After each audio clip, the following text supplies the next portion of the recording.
title promises a lot, but I'm going to try my best to fulfill this promise title's objective. I begin with a verse from the Quran. Shall I tell you who is possessed by Satans? They possess every impostor, wicked at heart, those who transmit hearsay, but most of them are liars, and the poets are followed only by their tempters. Do you not see in every valley they are wanderers, they are hypocrites and performers, and these who did wrong will be finders of what they twisted around, they will be receivers. This was my own translation from the Quranic chapter 26 called The Poets, where Muhammad's God does the second censorship of poets, and that too in poetic verse form. The first one we will recall was Plato's censorship, this famous Plato censorship of poets, historically quite important, two significant moments of censorship of poets. This I thought would be an apt beginning for my intervention and meditation on John Elia's poetic oeuvre and the location of criticism in contemporary Pakistan. John Elia was a Pakistani Urdu poet and polymath who died in 2002. He migrated from North India with his family to Karachi with the partition of British India. He wrote both prose and poetry. In this paper, I will argue that Elia's oeuvre opens up the possibility, at least, concede to that much, the possibility of a countercultural critique of Pakistani mainstream aesthetic and culture from the resources available within the Urdu literary genre. How successful my claim is depends on you, the audience, and I'm hoping some of the questions raised here will affect the general discussion later about the adequate balance between criticism and representation in our role as researchers and critics of Pakistan. Elia's subversive philosophy and defiant art lead to a poetry of dissent and rebellion, making it thus exceptional in my view, that is beyond the ordinary. The meta question I shall pose in this paper is whether a critique of culture can be possible from outside a cultural repertoire itself, or is rather better placed from within the culture's own resources. I have had the rather painful delight of engaging with the translation of Elia into English.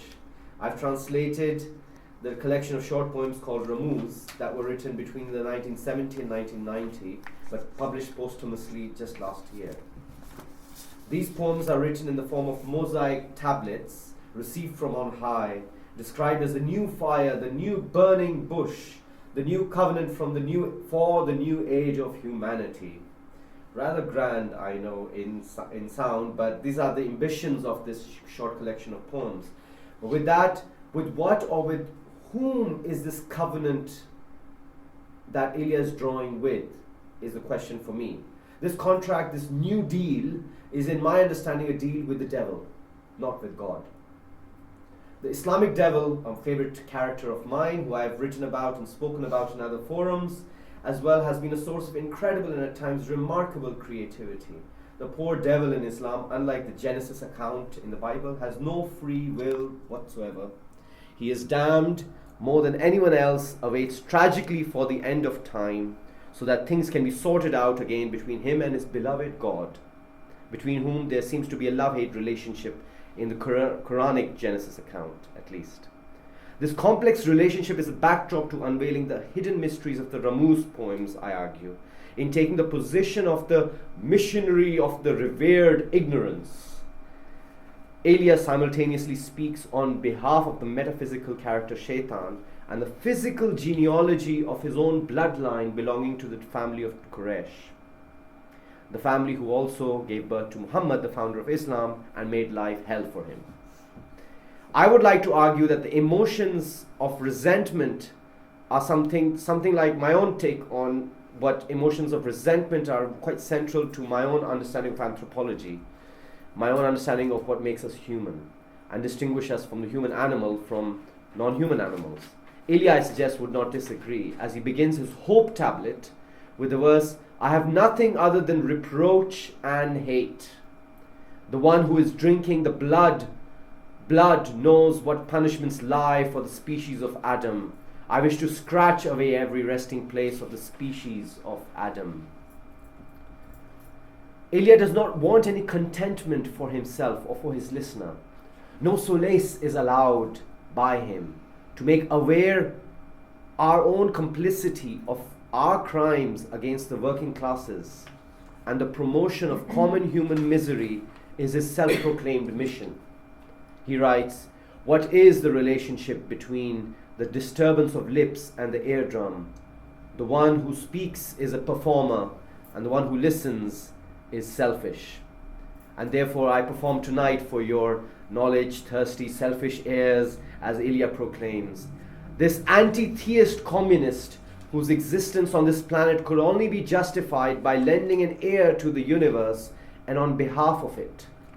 The universe for Elia was a sonic, visual, and temporal experience. Space-time experienced thus by this 20th century poet describes the feeling of the romantic universe between its sonic and visual aspects. He says, "I'm tired from one extremity to the other, I'm very tired. Every direction is the site of light's journey and entropy. Entropy is the intoxication of travel, and I am overflowing in my emaciation.